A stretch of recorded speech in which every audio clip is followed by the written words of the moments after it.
always start out with introducing everyone. I've asked our artists to tell us their name, their role with the production, and their favorite moment of Vietgone.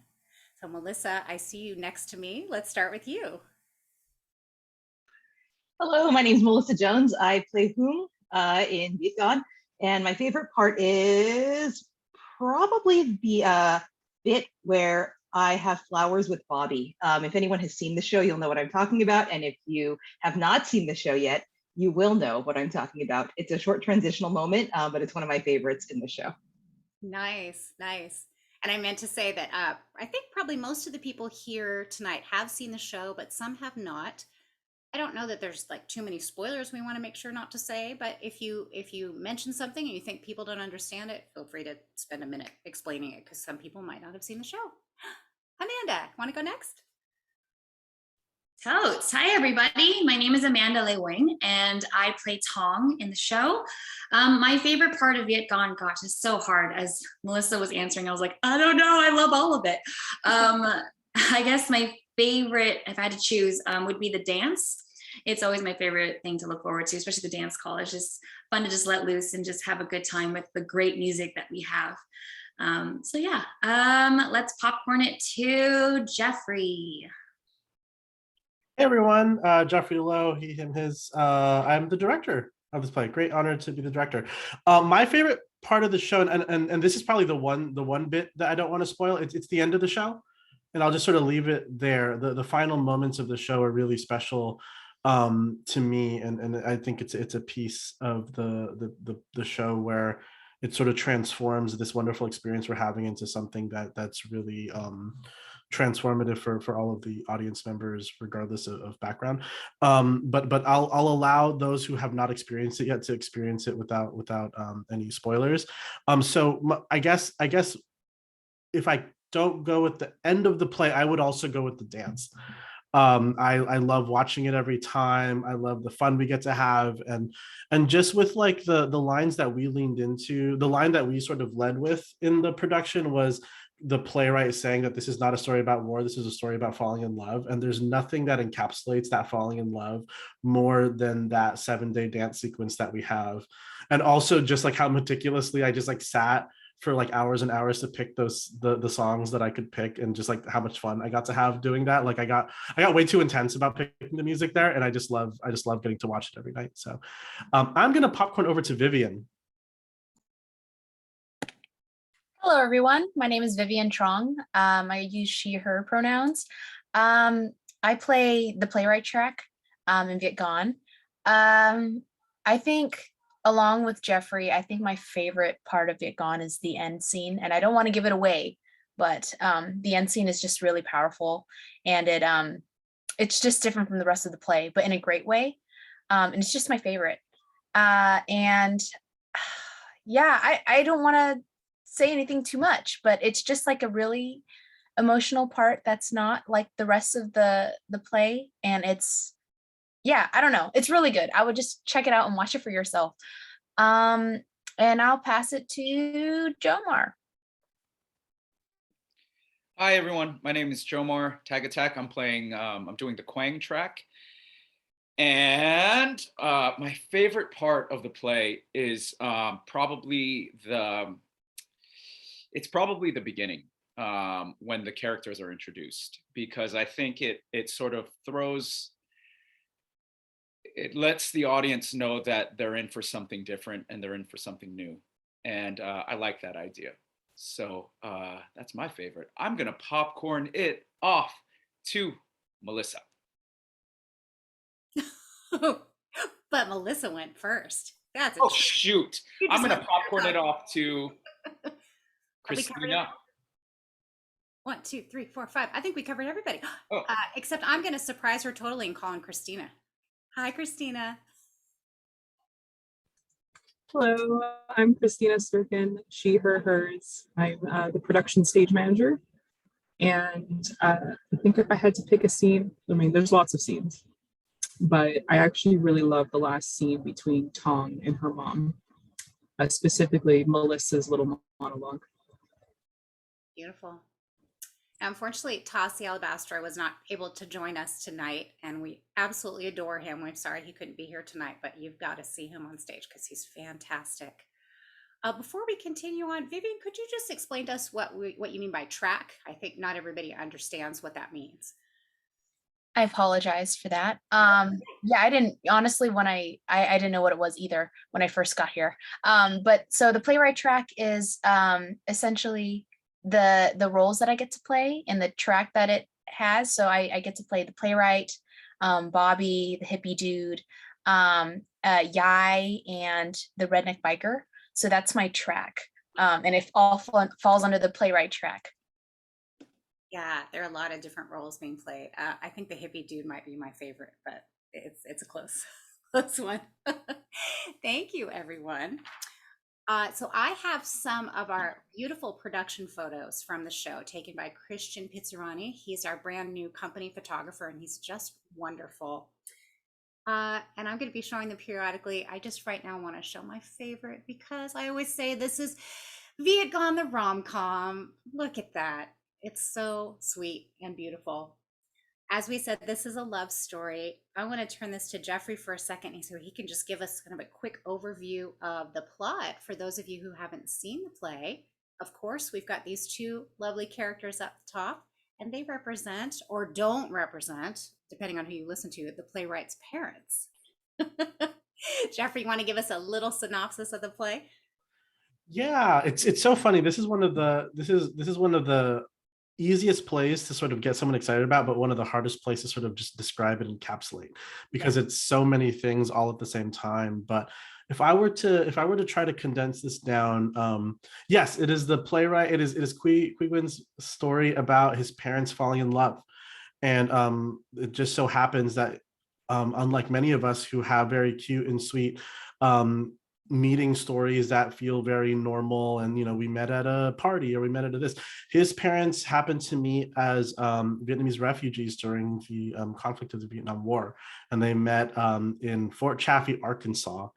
And the play sort of follows their journey, both their romance and also the journey of his father, as he was very desperate to not stay in America. He was very desperate to go back to Vietnam.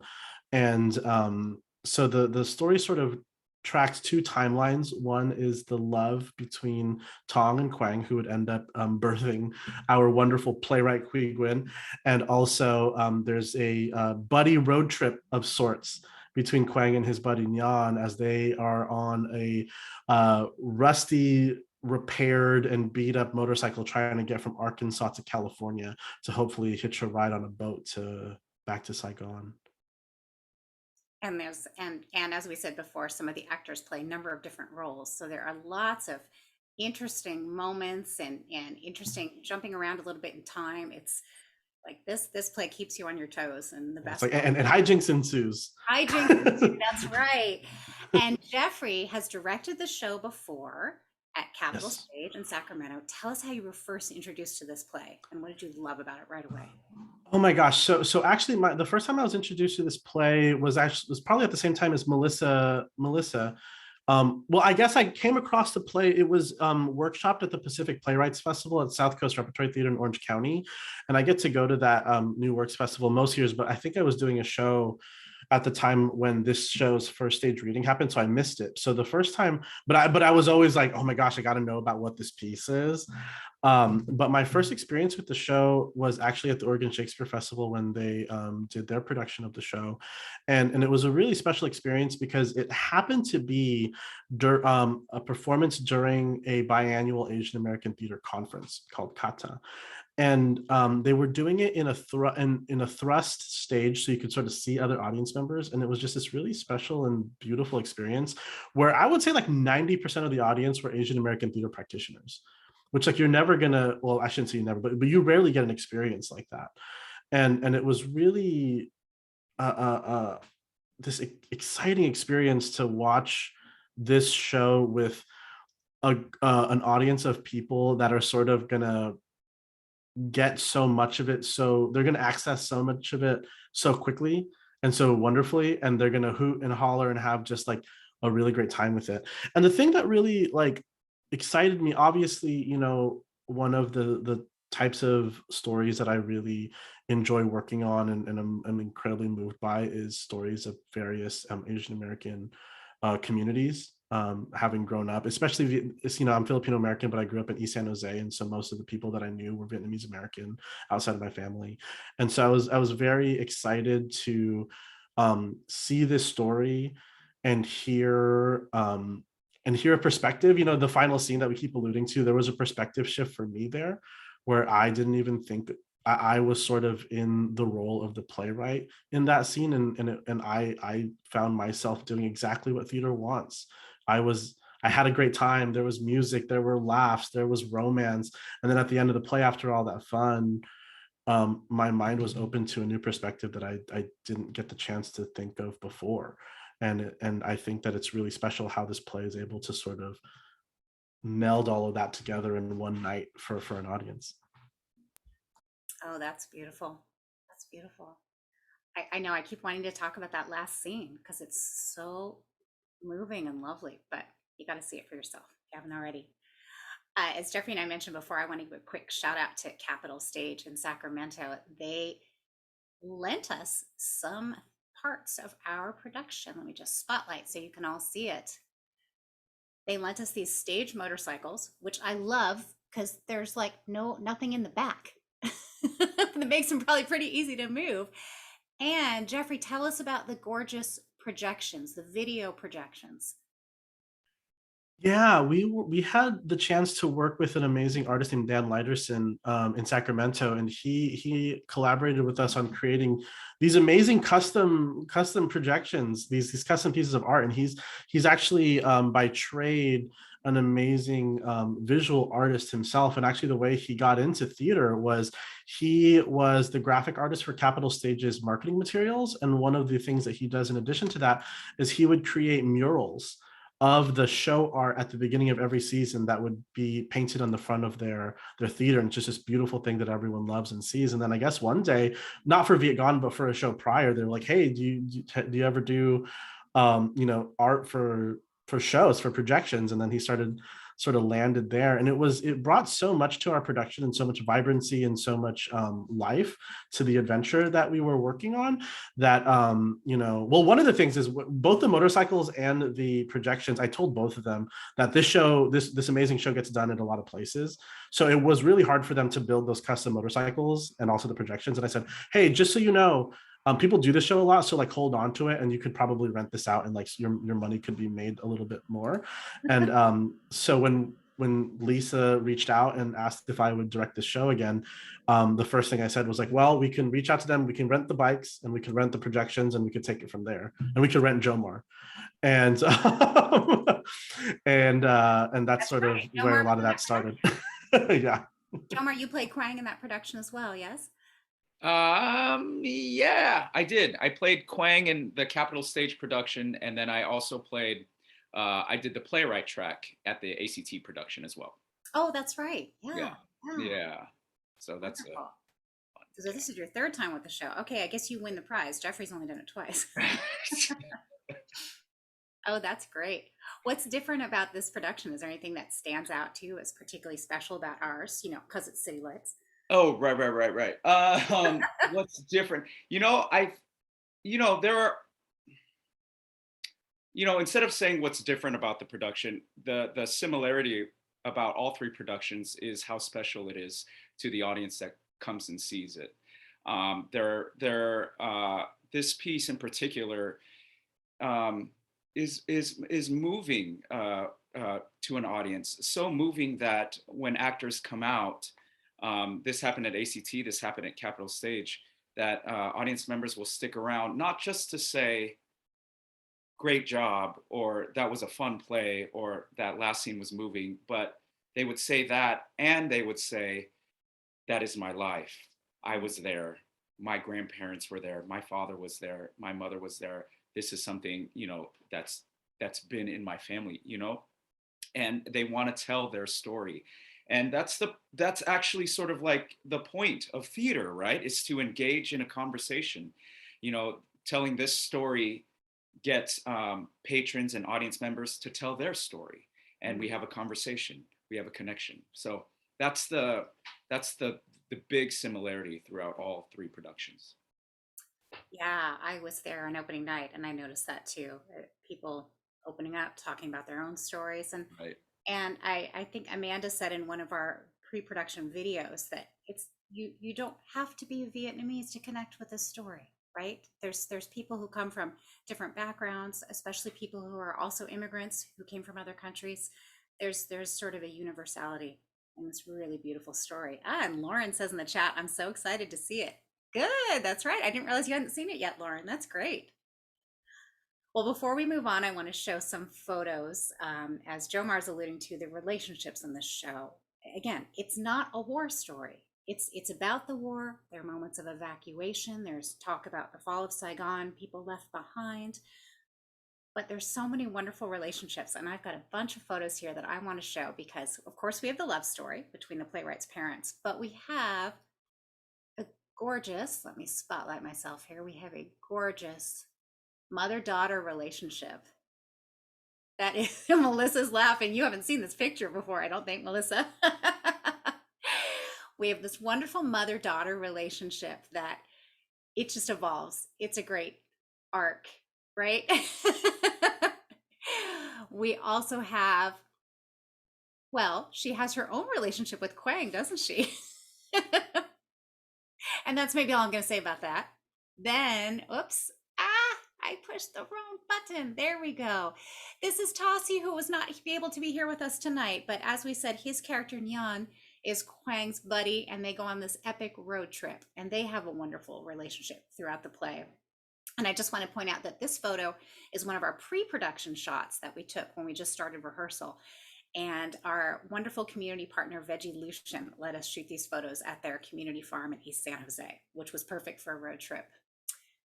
I've got one more relationship photo. This relationship. This is Tong getting to know the American soldier, Bobby. And if you have a language barrier, well, you might as well communicate through food. So, so there we are. Now, let me click the right buttons here. Relationships. You have these wonderful relationships in this play. And I know some of the actors worked together before and some are new to each other, but I'd love to hear a bit about the rehearsal process and how you work together to build trust and make these relationships happen on stage. First of all, I think Melissa and Tassi, you've worked together before, right? Actually, no, this is our first full production. Yeah, I think we'd done a staged reading before together, and then we did an immersive production together in 2015 or 16, but it was huge. I mean, there were like 200 artists involved in that, and we were not, yeah, and we weren't in the same vignette, right? So as an immersive production, it was site specific. So I was in one location at History Park San Jose, and he was like completely across the park, like miles away somewhere else. So we didn't have the same scene together. So you didn't have each other. Yeah, we've been ships passing in the night for many, many years, but this is our first time actually being able to work together, which was really neat. And we have a scene together too in the show, which I love. So yeah. Oh, and it's really beautiful because he plays your son at one point, and you, well, now I can't remember who's trying to get who to go to America. I'm getting confused in my mind here. They're both trying to get they're both trying to get each other to America. They're both trying to get each other to America. Yeah, and that's a beautiful scene. And of course, the mother-daughter relationship that you have with Amanda. I want to hear from the two of you what it was like working together, building that relationship on stage. I thought it was fun. I think I've shared with Melissa several times that I am obsessed with her. I love her so much. I've seen her work before, and like leading up to this moment, seeing her name on the cast list, I was like, oh my God, I get to work with Melissa Jones. And so to have her play my mom is just a treat in itself. It's just a gift. And so it for me, it felt natural. It felt fun. I got to play with you on stage, whether it was the reading or just our blocking or whatever. It just felt great. Like it was super easy for me to become your daughter in that mindset. And you gave me so much to work with. And I had no problem saying, I know, Mom, like in this different types of tones, or like, shut up, Mom. It was just something like it was, I was telling Dan, my boyfriend, like, I love working with Melissa, where like, she reminds me so much of my mom, and so it was like going home again. Oh, I love What's that. fun, what's funny is that Amanda and I kind of worked on a project just before this too. I was in Men on Boats at Palo Alto Players, and Amanda was the swing for that. And so she came into a number of rehearsals and watched it, and we kind of got to know each other backstage through that. And then we found out after that that we were both in this next show together. So that was pretty neat that we'd already built up that rapport as humans and fellow actors before going into this show as well too. Yeah, yeah. And Jomar, I think this is your first time on the City Lights stage, am I right? Yeah, this is my first time. Yeah, and I'm loving it a lot. The commute's a little bit harder than I thought it was gonna be, but it's been worth it. Like it's been I look I look forward to it every time. Even with the rehearsals, I get to leave here, in the afternoon to get to an evening rehearsal, and I'm always excited to come play, especially with this piece here and with all these guys. Yeah. And you and Amanda have great chemistry. You just look like you're having so much fun together, especially in the dance. Look at that. Yeah, it's fun. That's why it's my favorite. I love communicating through dance. And so to work with someone I've never worked with before in my life, I've seen you on stage in ACT. And so I was a little starstruck at first, and I'm still starstruck. And so to be able to like touch you and like swing you around is like, whoa, I get to do that to Jomar. So I think it's one of my favorite parts. Oh my gosh. This is the first time I've heard of this before. Really? Well, that's why, because I'm so starstruck by you. I've never told you because I'm like, okay, I'm shy. I'm like, I cannot make him think that I'm crazy, I have to work with you. And I'm like, I don't want to scare him off. Oh my gosh, I'm getting hot right now. Woo. Oh, I love it. Let's give a shout out to our choreographer. Leanne Payne is just wonderful. Yeah, she's not here, but we're giving her a shout out anyway. Yay. Yeah, the dance, that whole dance sequence is just fantastic. And obviously, Amanda, we know you have a dance background. Amanda has been in many summer musicals at City Lights, and so it's fun to have you dancing with us again. Awesome. And Vivian is such so this is one thing that I find so interesting. Jeffrey made an interesting casting decision, casting Vivian in along the track that is usually played by a male identifying actor. And instead, we have a female identifying actor who is playing the male playwright, Qui Nguyen, and all these different roles that are usually, I'll put the picture up again, that are typically played by a male actor. I would love to hear from both you and Jeffrey. Jeffrey first about this casting decision, which is a great one, by the way. I understand that you even talked to the playwright about casting a woman in this role.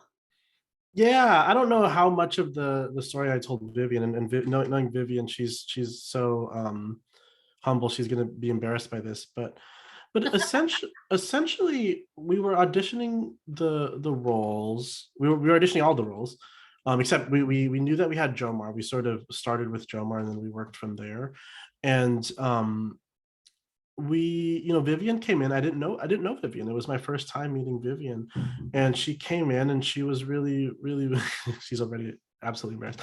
Vivian was really wonderful, but as things go, where Vivian is currently, Vivian's still a student at San Jose State. I believe she's graduating. I think I saw on social media you just took your cap and gown photos, so congratulations to you.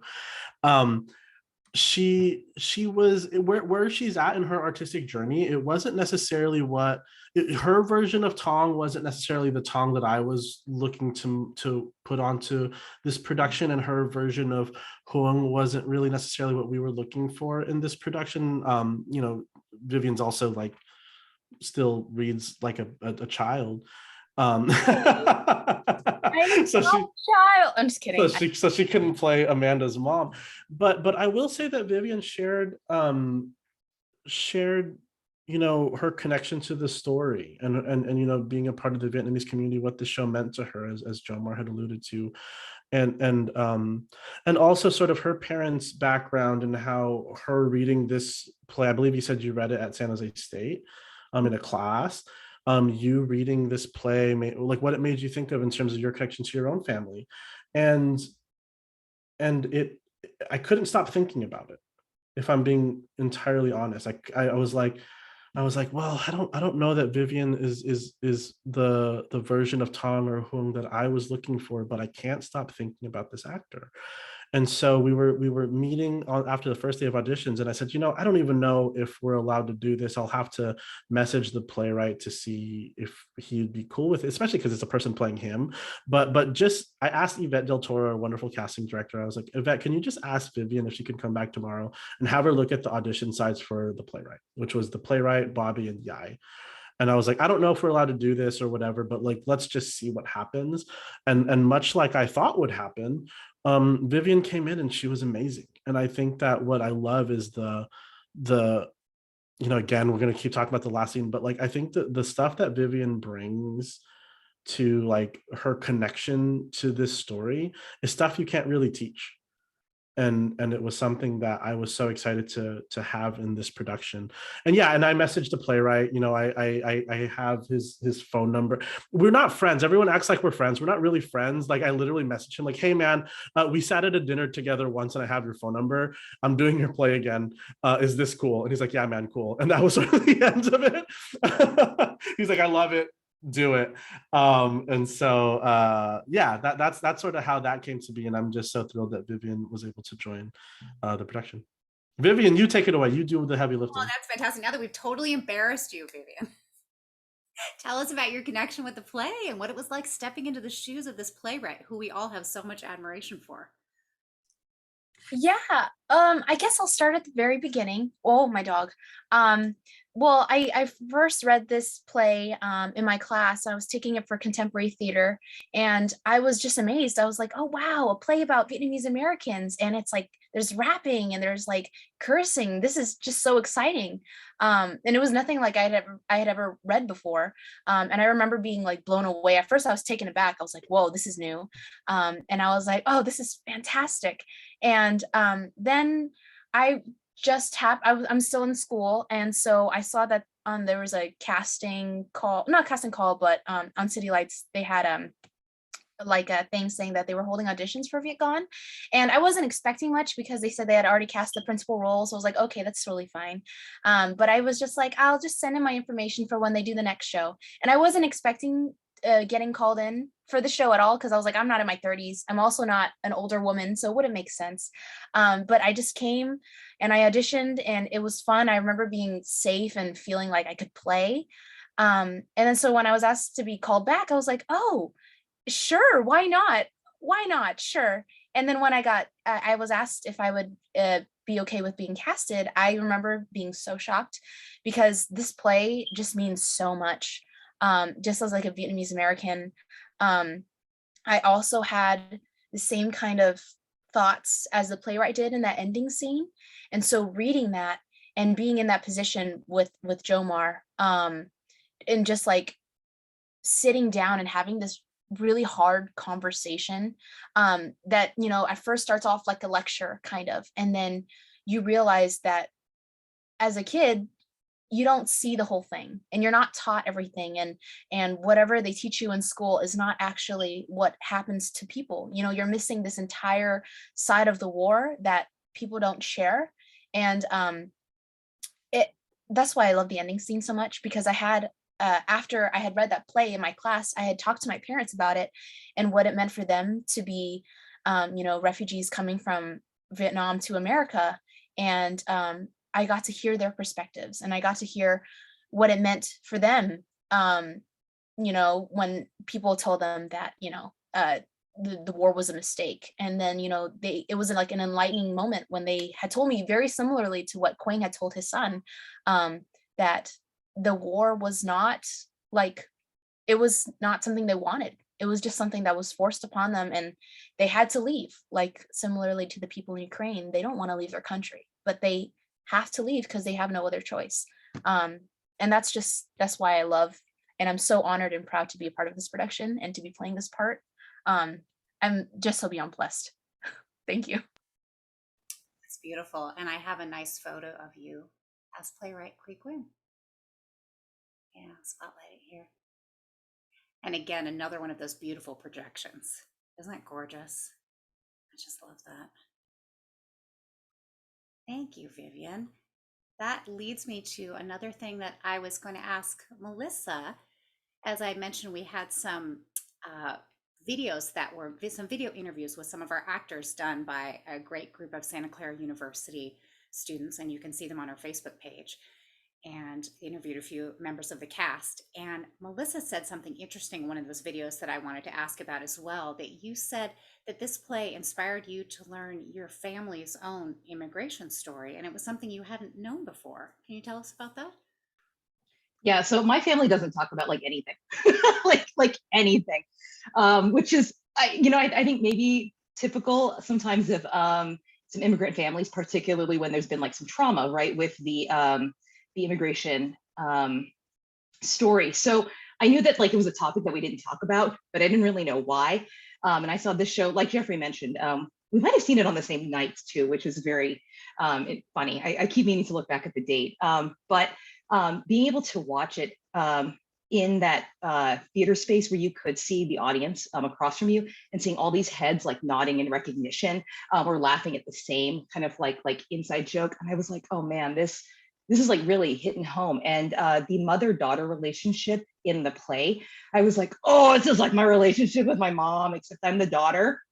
But it gave me some insight and sympathy into some of the choices that my mom and grandmothers might have made in how they kind of like the values that they had, some of the ways that they were pushing their kids. I have a line, my character has a line that says, I don't yell, I'm making you strong. And I was like, oh, this makes a lot of sense now. And it made me go, gosh, I really need to talk to my family to kind of find out their story before they're gone. So to kind of do what Qui did, right, was to talk to his dad and his mom. And my brother actually started taking up the mantle, and he started interviewing all of our older family members and collecting like verbal stories. And I was like, this is so, he started doing it without even knowing that this play existed. I'm trying to get him to see the show while he's in town this weekend too. But he has this like compendium of family stories. And then our last grandmother passed away a couple of years ago. And I was like, did you get her stories? And he was like, yeah, I have them all recorded. And I was like, oh, wow, right? Like, because I don't know that I would have had the courage to try to bridge that generational gap and to poke into the trauma if I had not seen this show and been like, it is important to do that, even if it's scary. And I think that's actually one of the themes also for the show too, right? There's some things that are important to do, even if they're scary. Well said. If I could jump in too, what I find really interesting is that sort of this style of play of a playwright being a central figure in their play, telling their parents' story, is sort of a subgenre of Asian American theater that's sort of prominent right now.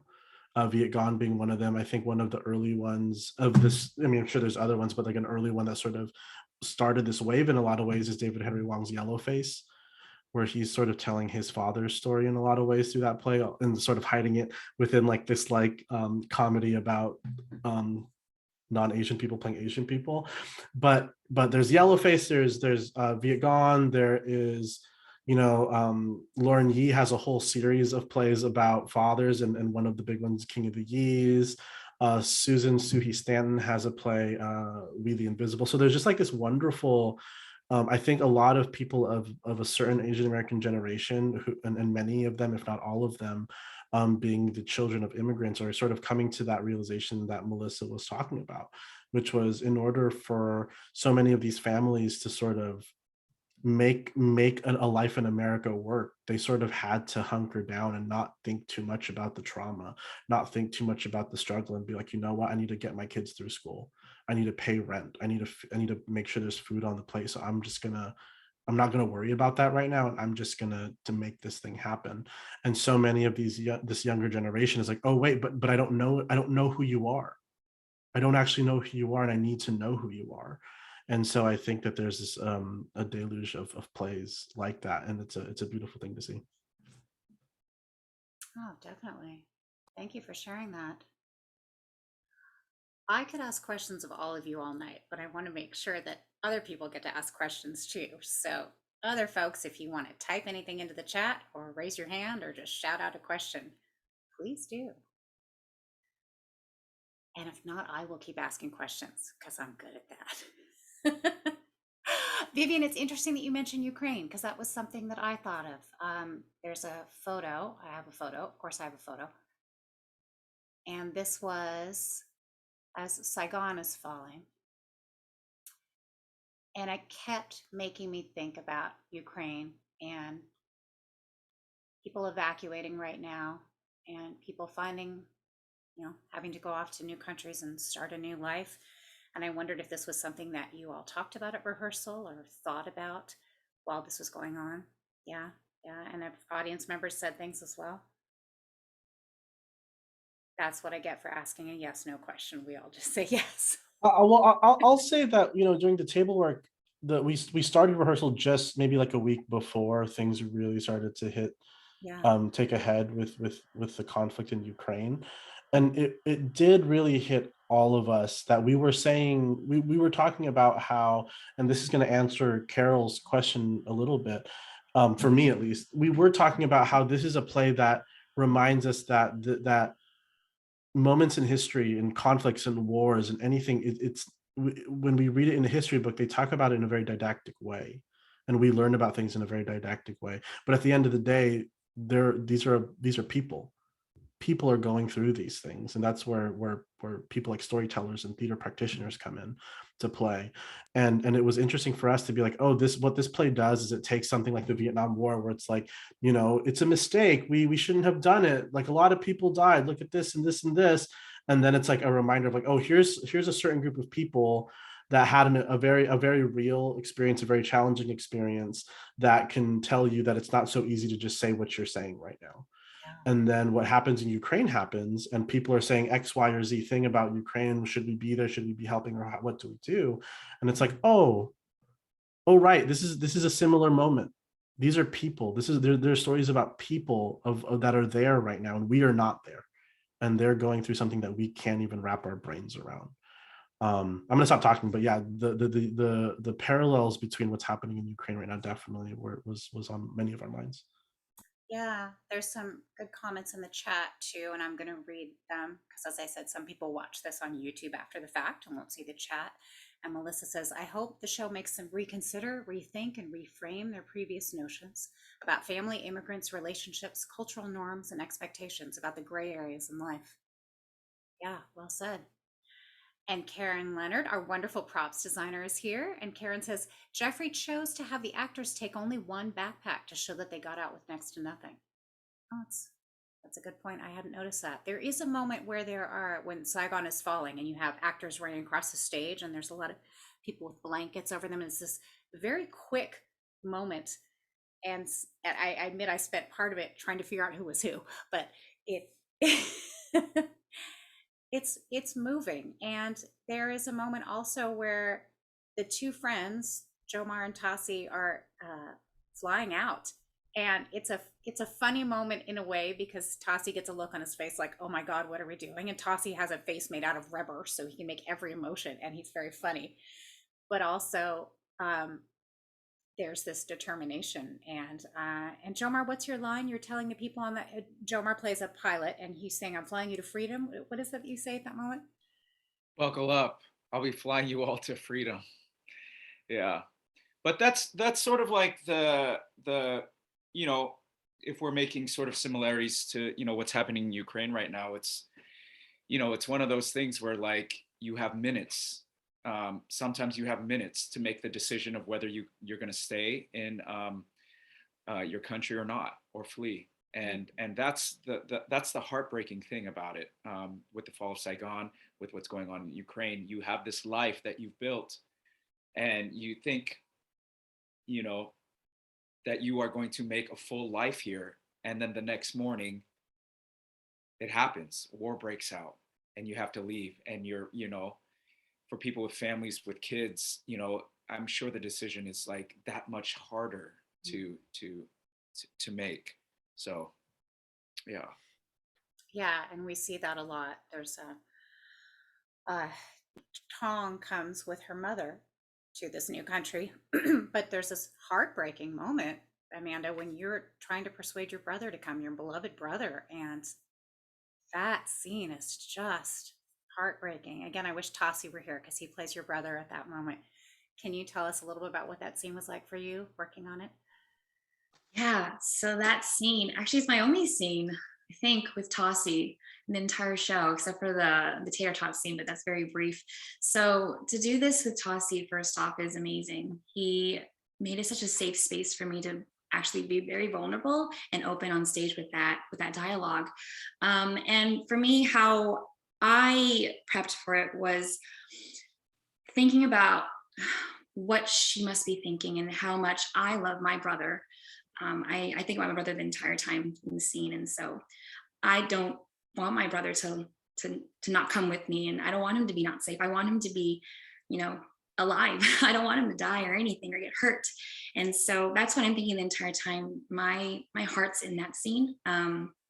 And sometimes I always get insecure, like how loud I am, because I do tend to yell. That's just the thing. I'm making him strong. So doing that whole thing, it takes a lot for me anyway. And I remember doing it several times because I think we were trying to solidify the blocking in that one moment. And I think I did it like probably 3 to 5 times over and over again. Thanks, Jeffrey. And and every time I went back to that place of thinking about my brother and leaving him behind and desperately needing him to come with me, so then we're safe, and that he's with me and I'm not left without him. And so it takes a lot, that one scene, and it's hard, but my gosh, I'm like running on sentences right now because it's just so crazy. But yeah, no, going back to the Ukraine, the situation there was a woman that came up to me after one of the shows, and she was passionately talking to me about what's happening over there and how this show is coming in such a great time, to show people, like, this show isn't about war. It actually highlights the people that are enduring the war, and how she's astounded how humanity is so brave, how the people in Ukraine are, still loving their family and taking care of their family and looking out for their family and the people around them, and how even though all the violence is happening, all the hardships happening around them, they're still able to love. They're still able to take care of each other. And that's something so brave and something that's so taken for granted, and she was just passionately talking about how amazing that is and how she's so surprised that people have that in them still. And so this play is beautiful in that sense, where we highlight that, the individual, not the war, not the big picture, but like, the smaller picture here that you see, the little highlights, the love that's falling in, that's coming into place, the mother-daughter relationship, the brother-sister relationships, all those things come into play. And that's what we should focus on, like the love that's happening in between the relationships and the connections. Yeah, the humanity, the courage, beautiful. And let's not forget that this is a comedy. It's interesting because that's what the playwright, is described as. This is an audacious comedy, but there's so much human drama, and we're spending a lot of time talking about the dramatic moments, which is great because there's so much heart. But this is also such a funny play. And for those of you who haven't seen it, if you hadn't realized, there's a lot of rap in the play. There is a lot of talk and sass, but the rap is interesting to me, where you have Amanda and Jomar's characters rhyming, because I've got a big musical theater background, and there are many times where Amanda comes on stage, and I'm used to seeing her in West Side Story or in The Heights, and I'm expecting her to sing, and I'm like, oh, and then she starts rhyming. But it's such a different way of telling the story in a place where I expected a song. I don't know if that's really a question, Amanda, but can you speak to that? It's probably different from many of your musical theater experiences.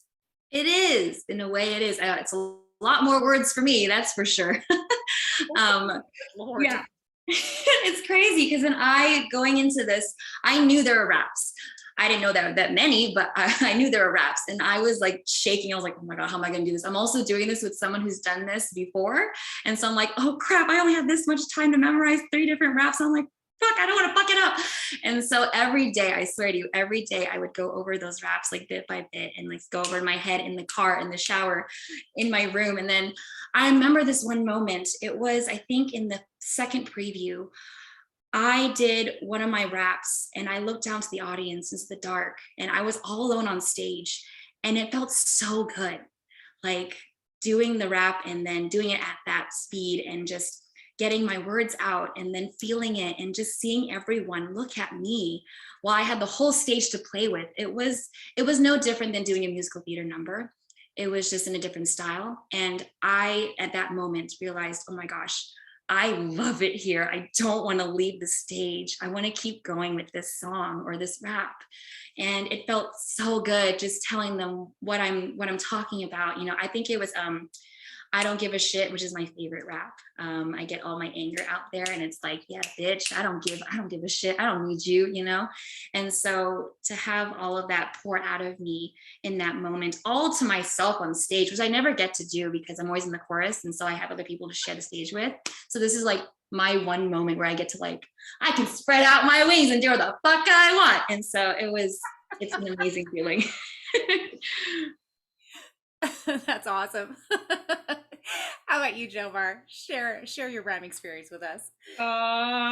You know, I don't have a big musical theater background, but I love how do I say this?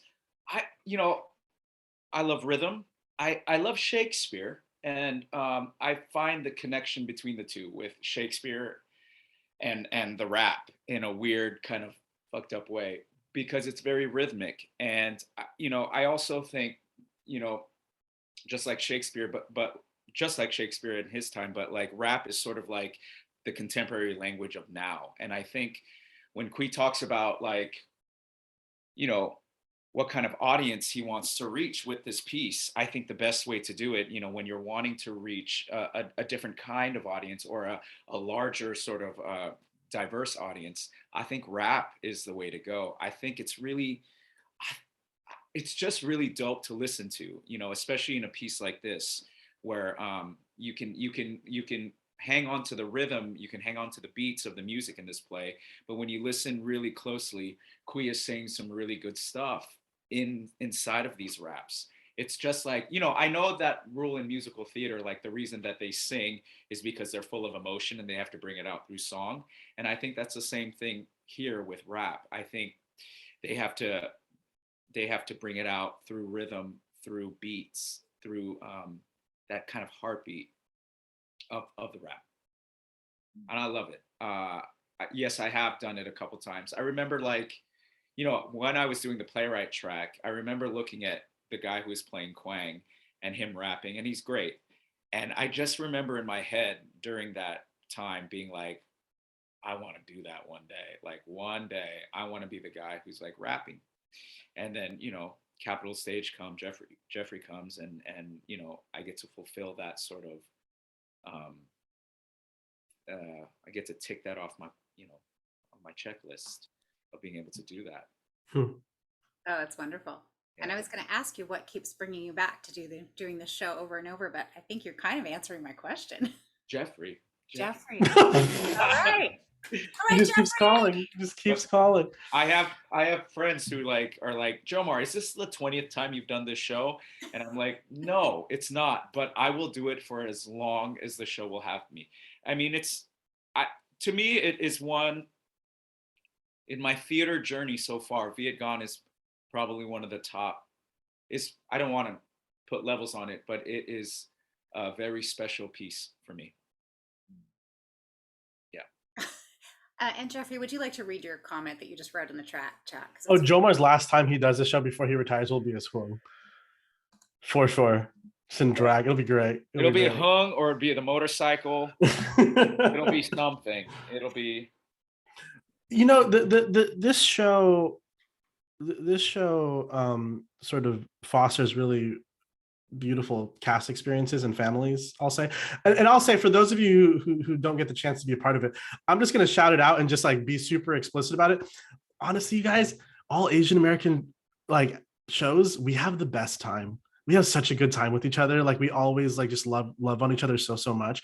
But let me say, when I posted the cast picture of our City Lights production to the still 3 years later very active group chat for the Sacramento Vietgone, they were like, "Who's Jomar playing? Is he still playing Quang?" I'm like, "Yeah, he's playing Quang." And then someone said, "No, he's playing the motorcycle." And someone's like, "Oh man, he's playing the motorcycle." And then someone else goes, "You can't ride him." And they're like, "Oh man," it was just like it just all hell broke loose on that. I will say though to the rap, Rebecca, you asked one of the things that what are the things that spoke to us in the show, and that was really a big part of it, was sort of the rap. I didn't know what I was getting myself into when I first saw the show, and we have this big hulking actor coming in on a motorcycle, and he's just going, "Yellow motherfucker on a motorcycle, riding so fast like he's suicidal," and I was like, whoa. And I was looking around like, what is happening right now? And I will say that, in addition to sort of the Asian Americanness of it and the Vietnamese Americanness of it, the rap, like I grew up in idolizing rappers. I grew up idolizing basketball players. I grew up that was, my parents worked multiple jobs, so I was raised by pop culture in a lot of ways. And for me, when I came into theater, for whatever reason it is, whatever we thought theater was, whatever I thought theater was, or whatever real barriers are there, I thought there were certain parts of me when I decided to get into theater that I was going to have to check at the door in order to be able to do this. And my love for hip hop culture and rap music was one of them. I thought that I never, when I first started, I never thought that it was going to be a part of theater. It's going to be something that I did after I left the theater. After I finished rehearsal, I'm going to turn on my rap music, drive away, and have a grand old time. And then I watched this show and I'm like, oh, this is a part of this. And it wasn't, and there's of course, In the Heights and Lin-Manuel Miranda and all the work that he does was there, but I'm like, oh, this is also a play that is very specific to something that I can connect to, and the rap is in here, so it's another layer of it. So it's something that, to, like, as Jomar was saying, it was definitely a connection point for someone like me and what I loved growing up. It's nice. I've noticed we've also had a lot of young audience members in our week. We just finished opening weekend, and there are quite a few school groups coming to see the show, and of course we would rate this production R. As you can probably tell, there's some strong language in it, but it's not a Disney show, and that's okay. But we've had, I noticed, as I said, a lot of school groups, a lot of community groups, and people who are just experiencing the show in all its facets, because it is, as Jeffrey said, kind of hard to describe. But I'm still marketing it, and I think I'm doing an okay job because you guys are selling it. We are coming up on 8 o'clock. We can keep going for longer. We can wrap it up pretty soon. I have sort of one last question to ask everyone here, but please, if audience members, if you've got anything that you would like to say or ask, I've seen a few comments in the chat. Please bring it on. But before we go, I don't know if you keep thinking of questions, put them in. I would love to hear what people are doing next, what your next projects are. Jomar, you were talking about something on opening night where you had to use a very different accent. Is this something you can talk about publicly, what your next show is? Am I allowed to talk about it, Jeffrey? I didn't realize it was Jeffrey. No, I think you're on the, why not? You're on the website. I mean, we start rehearsals very soon. Right. So you're on the website, it's okay. Oh, it's on the website. So I'll be at SF Playhouse doing the Paper Dreams of Harry Chin. So that'll start pretty soon, next week. So I'll be doing double duty for a couple weeks, rehearsing during the day and performing at night. Yeah. I just got nervous for a second. Am I allowed to say this? It's gonna be fine. It's all gonna be fine. It's gonna be fine. Everything's Jeffrey, fine. I assume, are you directing this show? Mm-hmm. Aha. Nice. Mm-hmm. And Jomar, I heard you say opening night that you hope you don't get confused, because in this show you have a Vietnamese because accent. it's I'm already having sort of like it's with the Vietnamese accent and with the Chinese accent together, I'm already pretty vulnerable with the Vietnamese accent, so I'm sort of like trying to keep that in my head while also putting a Chinese accent together. So I'm nervous that I'm just nervous, like my ear is, I might get confused and be like, where am I at? And put a Chinese accent in or put a mix of them in all together. So I have to keep my head down and just keep studying, keep going with that. That'll be the challenge for me. If in the first couple of weeks of rehearsal, Harry sounds a little Vietnamese, it's okay. Yeah. Yeah. Is there a motorcycle in the show too? I wish. No. No, but he does leave another family behind. Whoa. Whoa. Oh. Yeah. So, oh gosh. Anyway. Ooh. Typecast. Nice. Ah. And that's in the city, you said, SF Playhouse. That's at SF Playhouse. We'll keep an eye out. How about some of the rest of you? Do you have other shows do you have other shows lined up coming up? Well, I know Vivian's busy graduating, so there you go. I'll be performing with Silicon Valley Shakespeare in Sense and Sensibility. I'll be playing Fanny Dashwood. And funnily, my husband is going to be playing John Dashwood, my character's husband. So it'll actually be our first time like kind of acting together too in the entire time that we've known each other. Very nice. Now, just trivia, Melissa's husband, Drew Benjamin Jones, was in a great City Lights world premiere in 2014, Truce, A Christmas Wish from the Great War. And if you saw any photos from that show, chances are you saw a picture of him dressed up as a World War I soldier in this kind of sepia-tinged photograph. I embarrassed him terribly by splashing that photo all over the place, but it was such a great photo. So, oh, that's great. Silicon Valley Shakespeare. Awesome. How about you, Amanda? Now, Amanda, you also are a theater educator, so I bet that's sort of an ongoing thing. Yeah, no, I teach all year round. I have workshops people sign up for. They're for free, and I teach the kids just the basics of acting, some musical theater stuff here and there, but it's fun. As for my next project, I'm not sure if I'm allowed to announce it publicly yet. Oh, okay.